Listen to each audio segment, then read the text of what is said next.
live bi s'il vous plaît bu ko defee ñi ci war a jot yépp jot ci certes comme on dit mënatuñu delloo dame bi sa dignité mais au moins on peut laver une partie de son honneur comme ni ma leen waxee rek kenn ci ñun mënatu ko rendre dignité bi mu perdre ba pare parce que ñu ci bëri gis nañu kanamam ba pare gis nañu benn partie ci awraam mais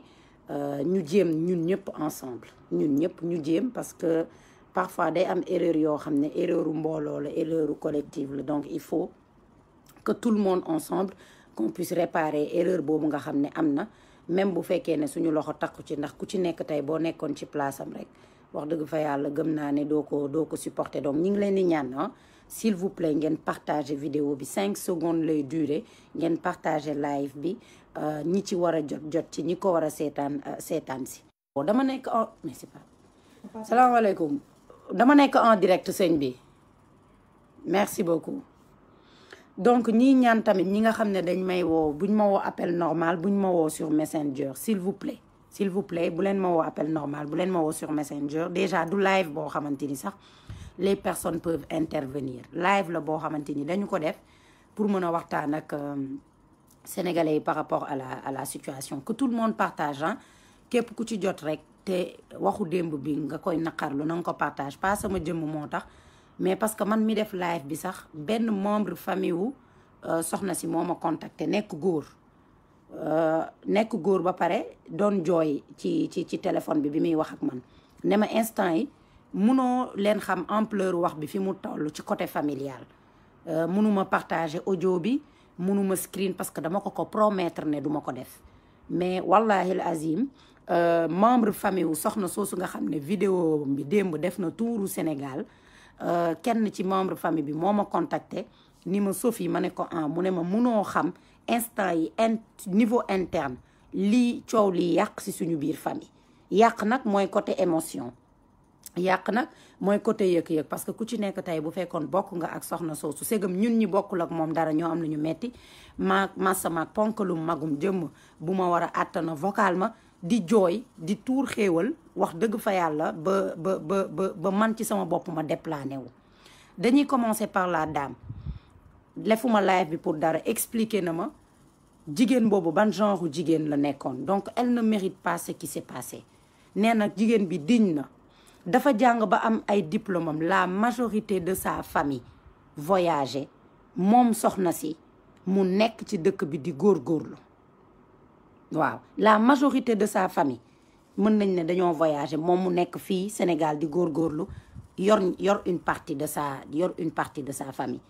nee na xamu leen si ñàkk fayda xamu leen ci dara loo xamante ni dafa bon moom mi doon jooy contacté ma nee na moom maanaam tey bu fekkee mën nga natt soxna soosu ni mu meloon ci famille mooy ñi nga xamante ni ci comportement dañu irréprochable ci comportement dañu irréprochable ba mu waree jàng na ba mu waree am ay diplôme am na ay diplôme am ba mu waree liggéey na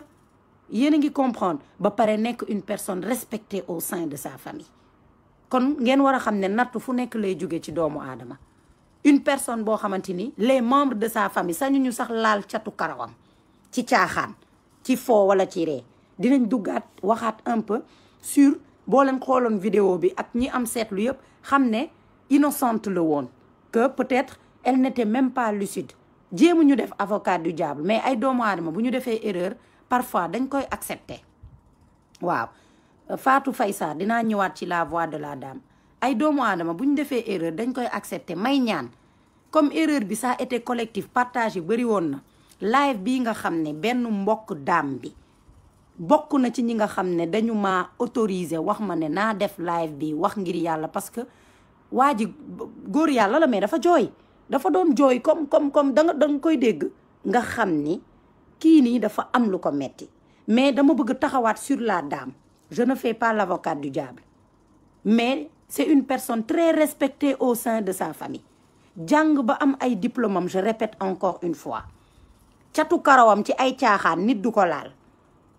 ñu ne la majorité de sa famille nekkuñu sax Sénégal moom mi ngi fii dafa ñëw di servir dëkkam ñu ne déet ne waay mu nekk ak ay waajuram loolu dinañ ci ñëwaat ki nga xam ne en fait munoon na dem damay joxe exemple ki nga xam ne munoon na dem toog ni ay mbokkam Europe États-Unis n'importe où mu bàyyi loolu yëpp ñëw toog tey di servir réewam est-ce que lii lañ ko waroon fayee lii bi entre point d'interrogation laa koy def te dinaa ñëwaat ci beneen point bi la méchanceté gratuite ci suñu dëkk ñi nga xamante ni yàkkamti nañu doomu aadama yi am tolof-tolof mbaa naqar ba ñu partagé ko ñi nga xamante ni dañuy wax sax damay xaar kaa muy ne loolu mbégte lay doon ci ñoom ñu gis doomu aadama wala gis situation am ñu ni kaa am na maanaam on est maintenant un pays boo xamante ni dundatuñu ci concentré wala focus ci li nga xamante ni dafa baax lépp lu ñu intéressé mooy cas par cas nañu waxante dëgg en tout cas lépp loo xamante ni man mën naa ko wax boog jàllale ko mooy famille bi nee na c'est une femme respectable léegi ñu ñëw ci contenu vidéo bi parce que gis naa Kader ni Sophie mais franchement il ne faudrait pas prendre pour argent comptant les dires de sa famille même si nous condamnons tout le geste ignoble de ces pauvres types. Kader analysons la vidéo bu dee ñun ñëpp am nañu xel su fekkee dama jàdd rek ngeen ni ma Sophie je suis désolée mais pas ça mën nañ la nangul sa xalaat mën nañ la nangul nga ne bu ma gëm lépp lu famille bi wax mais logique na parce que lendemain bi lañ ñu wax ni léppam ñëwul lendemain bi ñun ñëpp ñu partagé waat que ne léppam ñëwul mais nañu taxaw ci vidéo bi avant ñuy ñëwaat nañ taxaw ñun ñëpp ci ñi nga xam ne am nañu seetlu nañu taxaw ci vidéo bi pour Kader mi nga xam ne nee na faut pas prendre comme pour argent et cetera man dama jox ci vidéo bi seetaan ko benn yoon partagé tuma mënatuma ko seetaan te boobu xamaguma ne sax daam bi am na trouble pour 2 raisons lu ñu ko jàpp mu sàcc pourtant mënoon nañ ko yóbbu police waaw wala je ne sais pas n'importe quoi téye ko kii ko je ne sais pas mais d'accorduma ci ay awraam nañu taxaw ci accoutrement daam bi Kader nañ taxaw ci solin bi la dame n'avait rien de vulgaire certes l'habit ne fait pas de l'habit ne fait pas le moine mais boo xoolee dame bi mi ngi sol jupam bu jot yéreem bu large mooy ne ki tëdd noonu ñu yëkkati ay yéreem déjà rek ba muy génn këram c'était une personne boo xam ne dafa habillé woon correctement maa ngi ñëw pour Kader ñu waxtaan ñun ñëpp ay sénégalais lañu dañuy waxtaan ñu dem plus loin ku ñu jàpp sàcc ku ñu mës a jàpp sàcc ci àdduna di nga dégg baal leen ma dootuma ko defati wala ngir yàlla suturaaleel leen ma mais une vidéo boo xam ne yaa ngi jël nit ki xool ma mu siggi wala kanamam Kader c'est vrai bugguma ne wax naa tout à l'heure defuma l'avocate du diable mais mbokk doomu aadama bu ñu la woowee am yaakaar ci yow soo waxee nit ñi déglu la le minimum mooy def live bu ëllëgee bu leneen amee tamit ñu defaat live nii taxaw ak askan bi wax ak ñoom nañu d'accord ba ñu koy filmer naan ko xoolal sàcc nga nangam résistance gisuma ko ci vidéo bu fekkee yéen ñiy seetaan gis ngeen résistance ngeen wax ma man musuma cautionner sàcc déedéet parce que damaa gëm ne doomu aadama loo am lu ne war nga ko war a mën a liggéey mais man gisuma Cheikh maa ngi ñëw wallaay Cheikh maa ngi ñëw gisuma résistance ci vidéo bi xam nga sàcc boo ko téyee dina ne la baal leen ma dina yuux on a filmé une dame di ko wax ne sàcc nga ba ñu ko waxee ni sàcc nga ba ñu koy filmer dañu ko filmer muy siggi wane kanamam man pour man loolu rek doy na pour xamoon ni mais cette dame là jouirul et temporairement dinaa ci ñëwaat de toutes ses facultés moment boobu elle n'était pas lucide du moins nañ waxante dëgg moment boobu lucidul woon Anna mi ngi koy wax elle avait un regard vide sans peur ni honte toute personne normale voit qu'il y a quelque chose qui clochait encore une fois défendre ma ko dama bëggoon ensemble ñu analyser vidéo bi ci collinu daam bi ci regardu daam bi ci bi ñu koy téye di ko tripoter ndax man lu ma sàcc tey boo laaloon samay awra wax dëgg fa yàlla ma jug comme je peux dire ma fippu lu ma sàcc dinaa ne la bàyyi leen ma wala dara, mais gisuma benn résistance ci vidéo bi. Khalil Ndama Chikori nee na l'expression faciale de la dame montre bien qu'elle n'était pas tout à fait lucide. Donc man personnellement dama waxtaan ak yéen ay góor ñooy wax ak ay jigéen, pas en tant que jigéen mais en tant que sénégalaise. En tant que sénégalaise amul dara lu justifier lu ñuy def. dëgg la ne sàcc buñ ko jàppee bu góor dañ koy dóor ba mu bëgg dee. di nga gis parfois ñu jàpp sàcc yu jigéen bari na fi ci marché yi, filmer leen dugal leen ak yenn, mais lii c'est une première au Sénégal. sàcc ba pare say awra nekk ci biti, attouchement topp ci, parce que attouchement am na ci, abus da ciy amul, abus bu ñu gisul. parce que vidéo bi maa ngi dégg benn daam di wax ci suuf vidéo bi maa ngi dégg daam di wax ndax jëloo bi muy tëdd, dinaa ci ñëwaat. mais ñun ñëpp nañu d'accord sur un point, que vidéo bi ku ko analyser di nga gis ne la dame du ma ne elle est innocente, mais il y avait quelque chose qui clochait. loolu rek laa amoon ñu njëkk fa taxaw. je répète encore une fois que membre de sa famille nee na ma xamal lu ñu leen dara loo xamante ni dafa ñoom ci seen biir la dame xamaluñ ko dara lu bon. dame la boo xam ne manqué wul dara. toute sa famille, encore une fois, la majorité nekk ñu sax Sénégal. moom moo ñëw di servir dëkkam ci fonction publique yi. ñu ne déet ne waay ku xool daam bi xam ne am na âge boo xamante ni ay awraam warul woon nekk ci biti.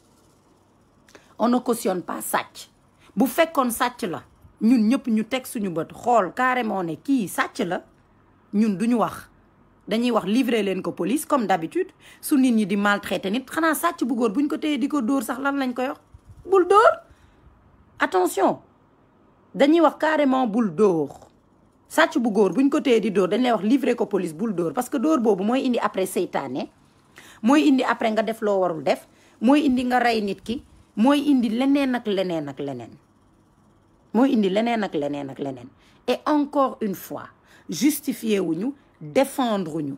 Il y a un mal qui est beaucoup plus profond que vidéo wu daam bi nga xam ne dañ koy attouché. mooy le fait est que ñuy yàkkamti di partager ay mbir yoo xamante ni dafa ñaaw ci doomu aadama. le fait est que ñuy yàkkamti chute nit. le fait est que doomu aadama su amee projet bu baax ci réseaux sociaux yi ñu gis ko dañu koy romb comme si cela ne nous intéressait pas. mais bu ñu gisee lu graaw lu ñaaw lu ay awra nekk ci biti wala leneen ak leneen nekk ci, tout le monde s'empresse à partager. dañoo ñeme partager safaanu nit. dañoo ñeme partager ay mbir yoo xamante ni mënuñu ñu jëriñ dara suñu askan. suñuy partager lu baax nag, soit da ngay jàppale sa xarit ci business am, soit da ngay wanewu, soit nit ñi wane lu baax, soit nit ñi wane lu bon. dama ne daam bi lu mu mënti def ci àdduna amul rien qui cautionne le fait est que ñu laal ay awraam. amul article buñ ko bind. déjà nul n'a le droit de faire sa propre loi. amul. léegi man information bi ma famille bi jox mooy que daam bi dafa responsable. daam bi dafa am ay diplôme am, yor liggéeyam, nekk cadre fii. dinaa demaat ci beneen point mooy dafay piquer crise. mooy ni dafay piquer crise mooy la daam te famille mooy wax de benn membre de sa famille moo ko wax. dugg na am na lu fa xew ci biir seen biir, piquer na crise, saccagé na fenn. te nañ waxante dëgg, ñun ñëpp xam nañ trouble yooyu, trouble psychique yooyu nga xam ne bu la dalee nga mën a toj fenn. peut-être am nga mbokk boo xamante ni da koy dal am nga mbokk boo xam ne situation yu mel noonu xam na ko. nañ waxante dëgg. donc xam ngeen lan la ñuy woowee yenn trouble psychique yi, rawatina nag koo xam ne da ko daaneloon ba ñu faj ko foog ne tane na ñu indiwaat ko mu delluwaat ci liggéeyam. kon à tout moment mën na piqué waat crise, mën na daanu ci kiiw ne mën na sax saccagé butiku jàmbur. ku ci amul mbokk tamit les psychologues xam nañu genre problème de nervosité yooyu di am ci doomu aadama, wala bu ñu poussé nervosité suñu maam yi suñu biir famille dina am nit yoo xamante ni ay rab da leen di dal ak yeneen ak yeneen. mais analysons la vidéo ensemble. nekk ñu fi di def l'avocat du diable, mais ñoo gisal suñu bopp. la dame deful résistance. la dame waxul nit ñi baal leen ma dootuma ko defati dégguñu dara lu dul ay ñenn ñi nee nañ ay murmure un regard très vide xool ma ñu filmer ba wane kanamam.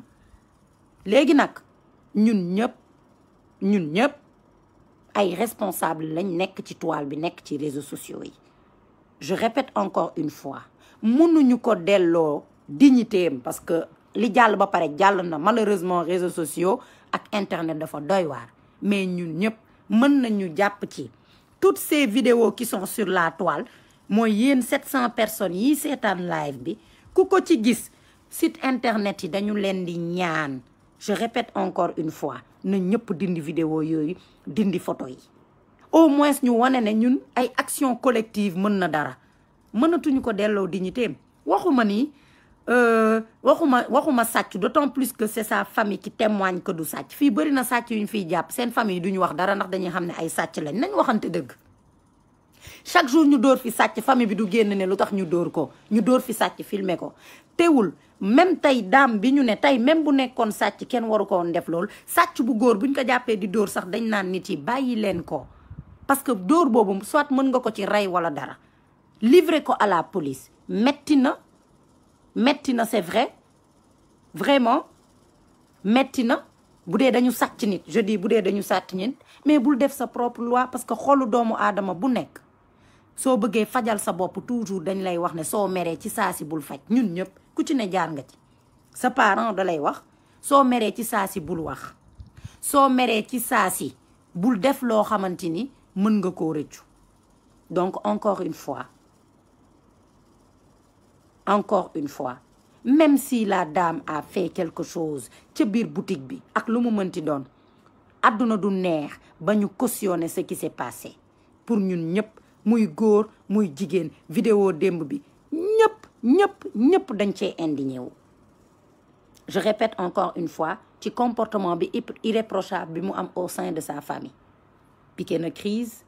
nattu dal na ko te koo xamante ni si biir fameem doo ko xool ci bët elle est respectable. tey yàlla def mooy nattu bi ma doon wax ci début vidéo bi ay awraam yëpp tas nii mu doon nag lu mettit lu famille di dund ak mettit mu doon nag ku ci nekk ci ñun tey suñu xoolee ñun ñëpp bu ñu xoolee comme si daloon sa famille même bu fekkoon sa famille dafa am sàcc bu jigéen ñu def ko loolu yow doo nelaw ndax noonu la yàlla bindee Sénégal sa famille benn nit su si amee problème siw famille bi yëpp ñoo koy dundandoo. heure bii may live di wax ak yéen sa famille est dans des situations très très difficiles. góor bi doon wax ak man sànq da doon jooy man maa ne ko yow yaay góor ci famille bi yaa war a tenir mu ne ma instant yi suñu famille xamatuñu lan la ñu war a def en fait à part li nga xam ne liggéeyu police la. liggéeyu police mënuma ci dara liggéeyu autorité mënuma ci dara mais mën naa déclencher ce qu'on appelle une action collective. xam ngeen action collective bu njëkk bi lan la. képp ci ñun koo xam ne romb nga vidéo bi ci site internet supprimez s'il vous plaît pour la dignité de la femme phrase boobu ñun ñëpp mën nañ ko bind. supprimez s'il vous plaît pour la dignité de la femme. ñu def tout ba vidéo yeeg photo yëpp dañ ci toile bi on peut le faire gis ngeen ne récemment rek nengaleer bi Sénégal bi yëpp xeex on est en train de voir que ne instant yi peut-être c'est peuple bi mi ngi gagné. dañu ne waxuñu nit dafay sàcc waxuñu ne nit ki dafa war a sàcc mais dañu ne que ne tey kii ñu jàpp tey def ko nii nit ñi ñi ngi laam-laame ñii di wax que ne dafa am problème psychique ba tey tout le monde aujourd'hui regrette ce qui s'est passé. ma dem ci beneen point bi suñu defee action collective encore une fois ba signaler ba site yëpp supprimer man ñi ma xam ñu jege ma te di liggéey ci site internet yi incha allah ku ma ci gis dinaa jéem a wax ak moom ñu jéem a dindi vidéo bi ndax nag instant yi seen biir famille affront la ñuy dund naqar la ñuy dund. xam ngeen ñu jàpp sa mbokk ne ko wuub sàccee rek dafa metti masamaak ñu jël ay cëram génne ko comme ci nekkoon ci ñun du la neex mais pourtant beaucoup parmi nous ont partagé. waaw beaucoup parmi nous ont partagé. nañu taxawaat ci vidéo bi l'autre aspect. je ne suis pas trop dans le jugement mais maa ngi dégg benn daam naan ndax jëloo bi kii tëddee ci kawam benn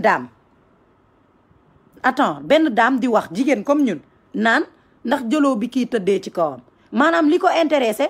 mooy protéger l'image déglu leen ma de protéger l'image d'une personne qui est là-bas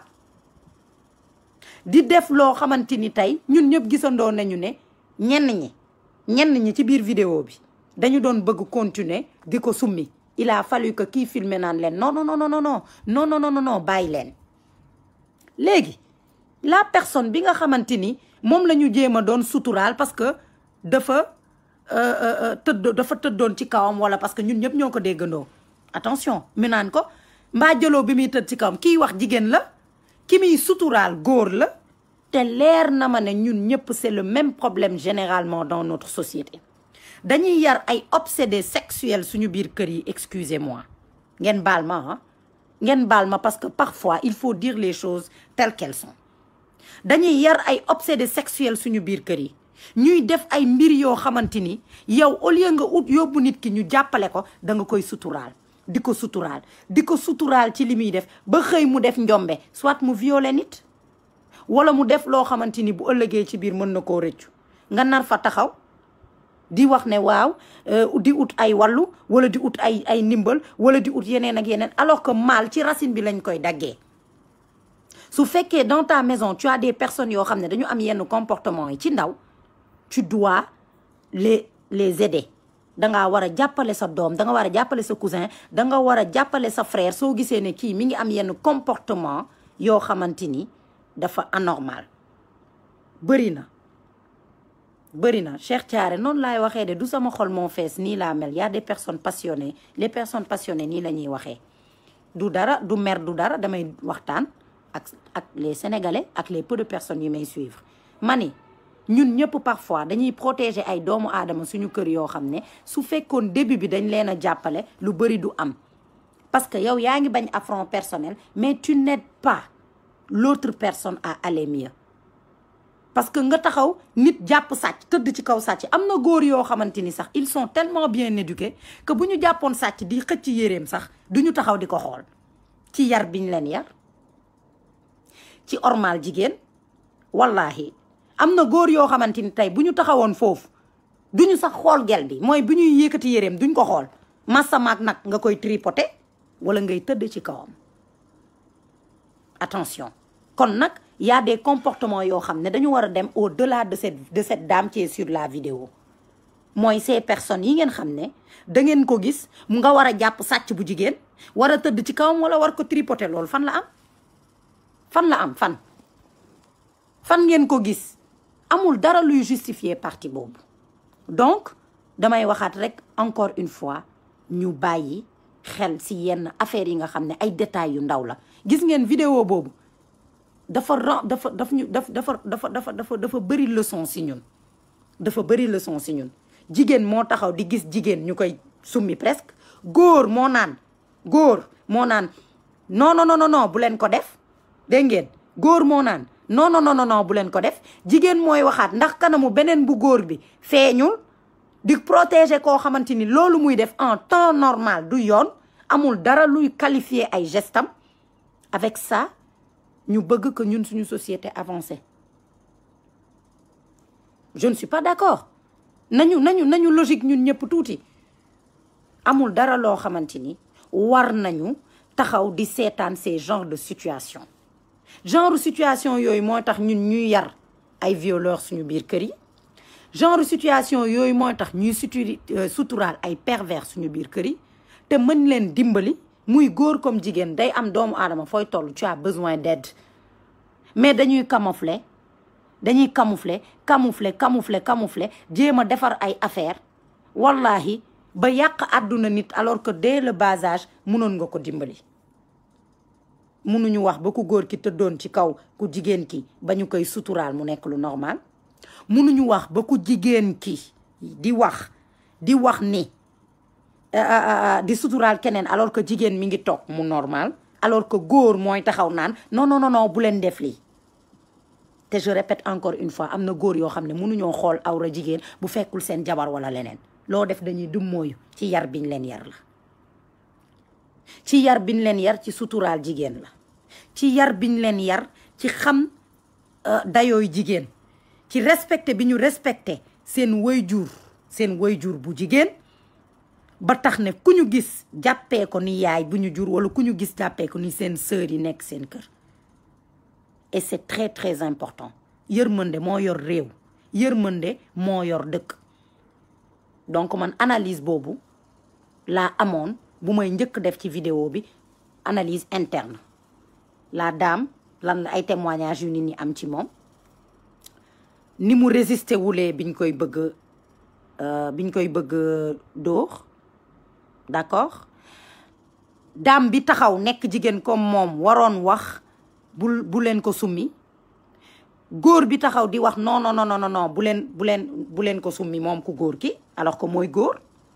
kii noonu ñi ko doon tripoter alors que ay góor lañ. Donc ñooñu waxuma la police de dañu war a dem xooli ñooñu yan genre nit lañu. Jàpp nga sàcc xamoo ko ci Adama xamoo ko ci Awa ngay laal ay awraam, mais ñooñu du police la ñu mérité kase. Dafa war a am suivi bi ñuy utal dame bi noonu la suivi war a mën a amee pour ces hommes qui ont fait ça. Ma génn ñëw si la société sénégalaise, ñun balaa ñoo mën a kontaan ñu gis nit torox, balaa ñoo mën a kontaan ñuy saaga nit toroxal doomu aadama. Léegi Sénégal mi nga xamante ni c'est le pays de la teranga et la majorité ñu ne ay musulmans lañu, suñu diine ci bi ñu xam yar ñu ci yërmande, yar ñu ci taataanu ci yërmande, ci bëggante, ci suturaalante. Aujourd'hui xool leen li xew ci réseaux sociaux yi, ku la gën a ñaaw yi làmmiñ sa moroom nga ne kii la personne bu la gën a mën a toroxal nit nga ne kii la. Dañuy wax lu baax ci nit sax nga yàkkamti ay ëybam di feeñ. Nangootuñu di gis lu baax, bëggatuñu gis lu baax daf ñuy déranger. Te lu bon bu ñëwee ñu partager ko parce que dañuy yàkkamti wulli suturey jàmbur, dañuy yàkkamti toroxal nit. Merci, maa ngi gis information bi que ñu ngi en garde à vue, mais dañuy tenir rek à informer un peu la population sur la situation bi nga xam ne lu ndaw mën na yàq vie wu doomu aadama, lu ndaw. Te ñu ngi koy fowee ñun ñëpp. On prend les réseaux sociaux, au lieu ñu utiliser ko pour des rappels, que ça soit chrétien ou musulman, au lieu ñu utiliser ko pour ay rappels yoo xam ne mën nañu amal njëriñ, au lieu ñu utiliser ko di soññ doomu aadama yi di fësal lu baax, lan la ñuy def? Dañu koy utiliser léegi contre les gens, les faux profils. Balaa ngaa kontaan dem créer sa faux profil fekk sa noon fi mu nekk, yàq ko musiba bu nañ waxante dëgg, yàq ko musiba bu dul jeex. Un jour je me suis posé la question à savoir, malgré ñu baax ñi ñu am suñu réew mi yëpp, richesse yi ñu am yëpp, ginnaaw piller bi ñi piller, pourquoi mënuñu développer xol yi? On n'est pas capable d'être unis. Mënuñu yéenante lu baax. Wax naa leen tout à l'heure, nit day am projet ñu war di ko partager, di wan ne kii doomu Sénégal la, wala nit am ay problèmes yu am importance ñu war ko mën a partager. Mais xool leen Sénégal tout le temps daa ngi yàkkamti torox tànge nit. Dañ naan la diw baax na sax nga dem di def recherche ci viwam pour xool lu bon li nga ko mën a waxal, wala lu bon loo ko mën a xamal. Nit bu ay yaram nekkee ci biti ñu partager ko. Les personnes les plus suivies de ce pays là, xool leen les personnes les plus suivies dëkk bi ñan lañ fi gën a bëgg, ñan la ñuy gën a seetaan. Dañu dem ba allergie lu baax, dañoo dem ba bëgganteetuñu suñu biir. Te mën naa leen waatal ni tànk ñi ngi dëkk ci di bëgg uññi sutura doomu jàmbur, toroxal nit, ñàkk bëggante, ne ci internet bi ku dàq saaga sa moroom nga ne kii la, mën naa waat ci yàlla suñu borom ne duñu dem fenn. Parce que yàlla du nekk fu xol yu booloo nekkul. Laaj leen borom xam-xam yi, yàlla du nekk fu xol yu booloo nekkul, du nekk fu ay xol yu tilim nekk xalaatu ko. Ndax moo wax maa leen gën a jege seen buumu xol. Ñun ñëpp ñu nekk ay doomu aadama, am benn temps bu ndaw bu ñuy def ci àdduna. Sama post démb maa ngi naan leen am leen fullaay. Boo leen di layoog seen borom ngeen di layoog moom ci tooñ boo leen ko tooñ te bañ a layoog nit. Parce que tooñ bi ñuy tooñante ñun suñu biir du yàlla moo ñu koy baal. Doo saaga Sophie Gueye keroog yowmal xiyaam boo paree nga dem jàpp ci saa si nga dem julli ji. Ah, je suis désolée. Munoo saaga Sophie Gueye saaga keneen ak keneen koo xam ne mënu la jéggal bir na la ne du la jéggal soo paree nga dem jàpp julli gee mbaa nga julli dara d'accord. On est une société boo xam ne la majorité des gens maintenant sont foncièrement méchants ñun ñëpp ñu ngi nii commentaires yi maa ngi koy gis benn yàkkamti nañu torox tànge nit yàkkamti nañu ñu uññi sutura nit ba ñun ñëpp ñu mën ci partager ku nekk nag di ci wax. mais bu kenn fàtte ne suñu boroom du nekk foo xamante ni chaque jour ñu wër ko chaque jour ñu nekk ci ay problèmes chaque jour ñu ñaan. On dit toujours pourquoi mënuñu avancer pourquoi suñu boroom nangam.